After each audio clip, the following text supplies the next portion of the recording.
رب اشرح لی صدری ویسر لی امری واحلل عقدۃ من لسانی یفقہوا قولی۔ اعوذ باللہ من الشیطان الرجیم، بسم اللہ الرحمن الرحیم۔ اللہم انا نسألک علما نافعا وعملا متقبلا ورزقا حلالا طیبا۔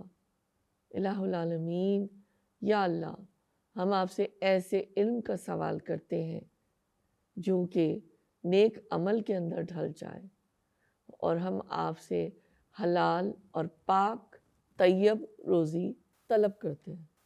سورہ محمد کی 24 نمبر آیت، اللہ تعالیٰ فرماتے ہیں افلا یتدبرون القرآن ام علی قلوب اقفالہا، کیا ان لوگوں نے قرآن پر غور و فکر نہیں کیا یا ان کے دلوں پر قفل چڑھے ہوئے ہیں؟ بہت ہی ہلا دینے والی آیت ہے، اور اس کا ترجمہ بھی ظاہر ہے، اس کو ہم محسوس کر سکتے ہیں۔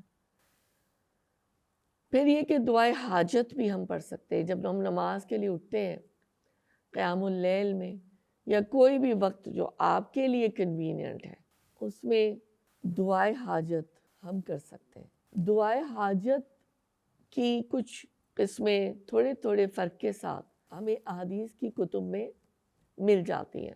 میں آپ کے سامنے یہ ایک ترجمہ رکھ رہی ہوں۔ اے اللہ تیری ہم، تو آسمان و زمین میں اور جو کچھ اس میں ہے سب کا نور ہے۔ تیری حمد ہے آسمان و زمین اور جو کچھ اس میں ہے سب کا منتظم ہے۔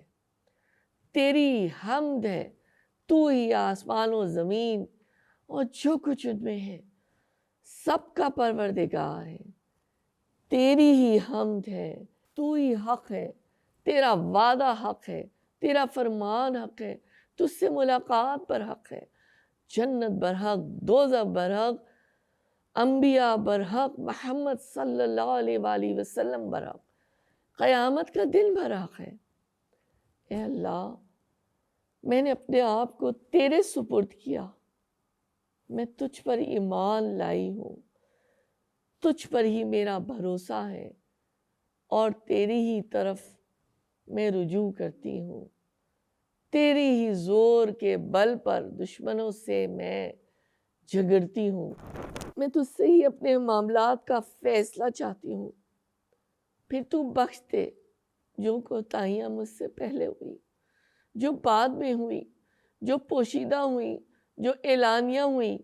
تو میرا معبود ہے اور تیرے سوا کوئی معبود نہیں۔ نماز کی تسبیحات کے لحاظ سے یا ویسے بھی رسول اکرم صلی اللہ علیہ وآلہ وسلم نے ہماری رہنمائی فرمائی ہے کہ جب بھی آپ کسی محفل یا مجلس سے اٹھیں تو یہ کلمات جو کہ مسلم کی 1086 نمبر حدیث میں سکھائے گئے ہیں، اس کو پڑھا کریں۔ سبحانک و بحمدک استغفرک و اتوب الیک۔ تیرے ہی لیے پاکی ہے اور تعریف ہے، میں تجھ سے ہی بخشش مانگتی ہوں یا مانگتا ہوں، اور توبہ کرتی ہوں یا توبہ کرتا ہوں۔ حضرت عائشہ نے ان کلمات کے بارے میں آپ صلی اللہ علیہ وآلہ وسلم سے پوچھا تو آپ نے فرمایا اگر تو خیر کی بات ہے تو یہ کلمات قیامت تک مہر کی طرح ان پر قائم رہتے ہیں، اور اگر اس کے علاوہ یعنی فضول بات کی ہے تو اس کا کفارہ بن جائیں گے۔ اللہ تعالیٰ قبول کرے ہماری ان کلمات کو اور استغفار کو اور توبہ کو۔ اللہ تعالیٰ ہمیں سچی توبہ عطا فرمائے۔ پھر نماز کے لیے تھوڑی سی ٹپس کہ اونچی آواز سے اللہ اکبر کہنا، اور یہ کہ سلام پھرتے ہی 3 بار استغفر اللہ کہنا، یہ بھی نبی صلی اللہ علیہ وآلہ وسلم کی سنت ہے، اور میرے خیال میں آپ لوگوں میں سے بیشتر لوگ یہ کرتے ہیں۔ ایک اور دعا جو ہمارے بھی والدین نے ہمیں بچپن سے سکھائی اور آپ لوگ بھی یقیناً پڑھتے ہوں گے، میں صرف یاد دہانی کروں گی۔ اللہم انت السلام و منک السلام تبارکتا یا ذل جلال والاکرام۔ میں اللہ سے پناہ مانگتی ہوں، یا الہی تو سلام ہے اور تیری ہی طرف سلامتی ہے۔ اے ذوالجلال والاکرام، تو ہی بڑا برکت والا ہے۔ مسلم کی حدیث ہے 1334۔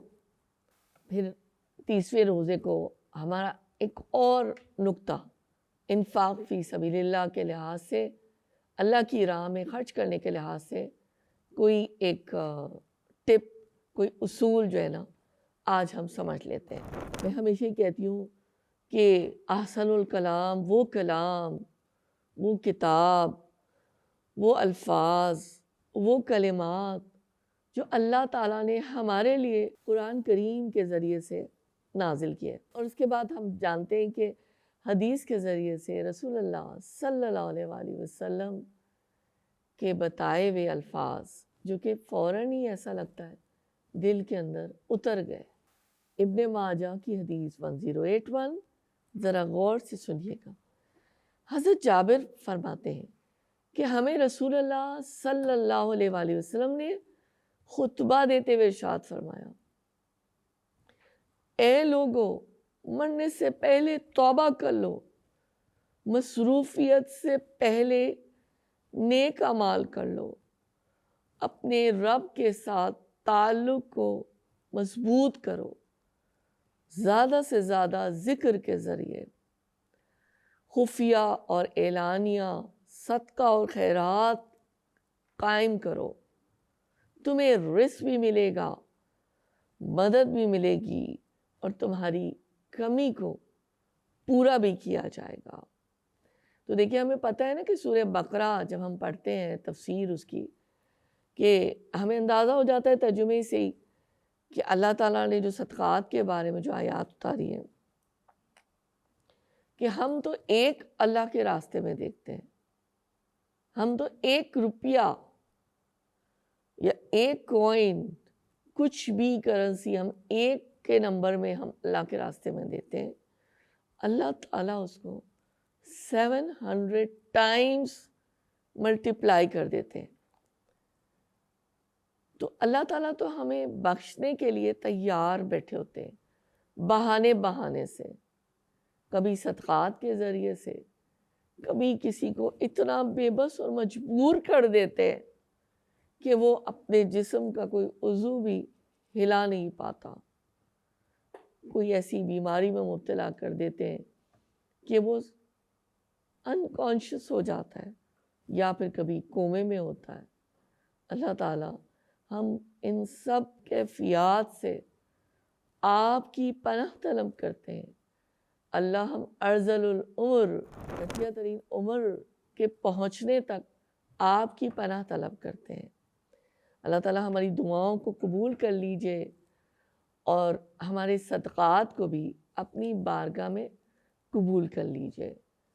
تو انشاءاللہ اللہ تعالیٰ ضرور، ہم جب دل سے مانگیں گے تو اللہ تعالیٰ تو خود کہتے ہیں کہ مجھ سے سوال کرو میں عطا کروں گا، مجھ سے مانگو میں تمہیں دوں گا۔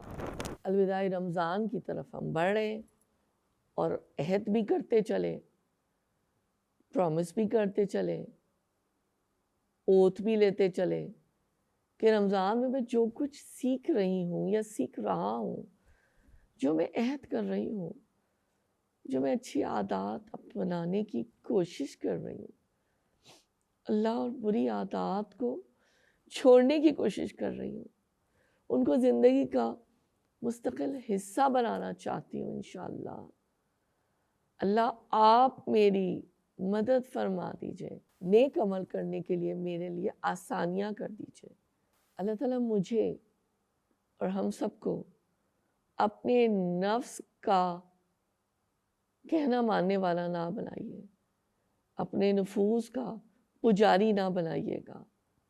اللہ آپ ہمیں قرآن کا دوست بنا لیجئے، اس کا حق ادا کرنے والا بنا لیجئے۔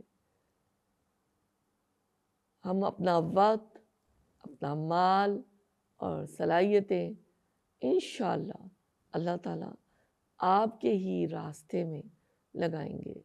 اللہ ہماری دعاؤں کو قبول فرما لیجئے۔ رمضان کریم میں جن جن لوگوں نے خود سے کوشش کی اور دورہ قرآن کیا، ترجمہ بھی پڑھا، ناظرہ بھی پڑھا اور سمجھنے کی بھی کوشش کی. اور اس رمضان میں قرآن سے جو خوبصورت تعلق بنا اور استوار ہوا، اللہ تعالیٰ آپ اسے ہمیشہ قائم رکھیے گا. بلکہ اس سے بڑھ کر اللہ آپ ہمیں ان لوگوں میں شامل کر لیجئے جو کہ قرآن کو صحیح فہم کے ساتھ حاصل بھی کرنے والے ہوں اور اس کا پیغام پوری دل جمعی اور خلوص نیت کے ساتھ پہنچانے والے ہوں. آپ ارحم الراحمین ہیں. اللہ تعالیٰ آپ ہمارے لیے آسانی کر دیجئے.